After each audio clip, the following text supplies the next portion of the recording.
If you're a content creator or a social media manager and you're regularly creating content but you're not repurposing it, you're doing it wrong.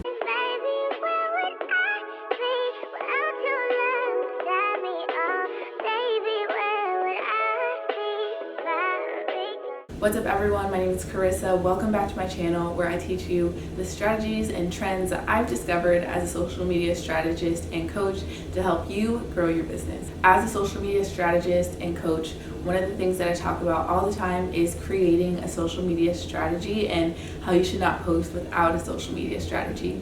But one of the questions a lot of people ask me is, how do we create a social media strategy? So that's what I'm going to talk about today.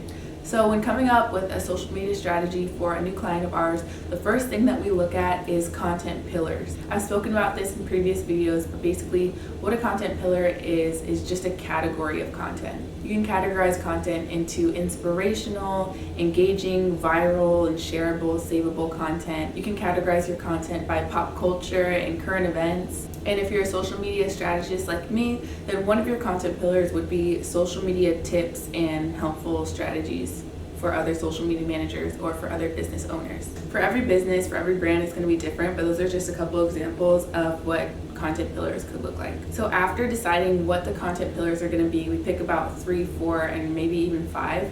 The next step is figuring out which distribution channels we want to use. Brands have to be really strategic about which distribution channels they're going to choose to be on, because it's a lot of work to do all the things all at once. To be on LinkedIn, Twitter, YouTube, Instagram, Facebook, TikTok. That's a lot of content that you have to create, and even if you are repurposing it, it's still a lot of work. And quite frankly, it can also be a waste of time because you do not need to be on all those different platforms. I recommend that businesses really hone in on what works best for them and specialize in 2 to 3 different distribution channels. I recommend to focus on at least one long form, evergreen, thought out piece of content distribution channel like YouTube or blog posts or a podcast or something of that nature. And then you also want to focus on at least one short form distribution channel, and that's something like Instagram, Facebook, Twitter, LinkedIn, TikTok, Pinterest, etc. After you've decided on your content pillars and which distribution channels you really want to focus on, then that's when we start to decide content topics. This is when we get a little more specific and start strategizing what types of content and what we want to talk about on the social media channel. But I always say the easiest way to have a successful social media strategy is to work smarter and not harder, and really hone in on diversifying your distribution channels, but focusing on just a few, like I said. It's never a good idea to just focus on one social media platform, just because there's so much value in repurposing your content and getting your message out to so many more eyes, and you just have more unique opportunities to get in front of different audiences. You can easily take a piece of content from your long form distribution channels content, like a YouTube video, podcast, or blog, and use that content on your short form distribution channels. And this gives you unique opportunities to drive more traffic, drive more engagement in different ways, and you repackage it in a different way so people don't really know that you're saying the exact same thing, because you're saying it on a different platform and you're showcasing it in a different way. For example, this is a little bit backwards because typically you would want to take a bigger piece of content from like a more evergreen platform like YouTube and shorten it and condense it and use that for your short form distribution channels like Instagram or LinkedIn.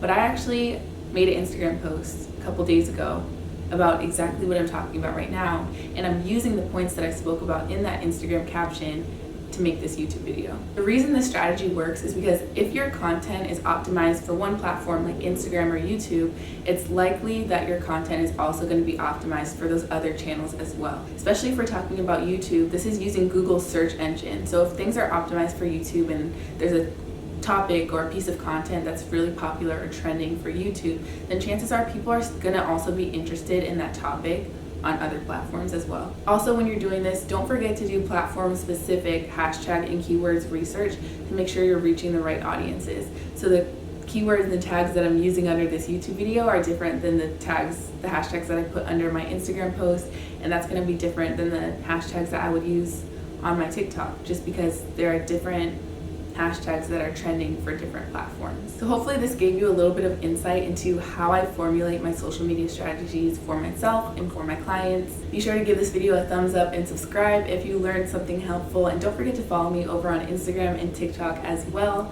Thank you so much for watching, and I will see you guys in my next video.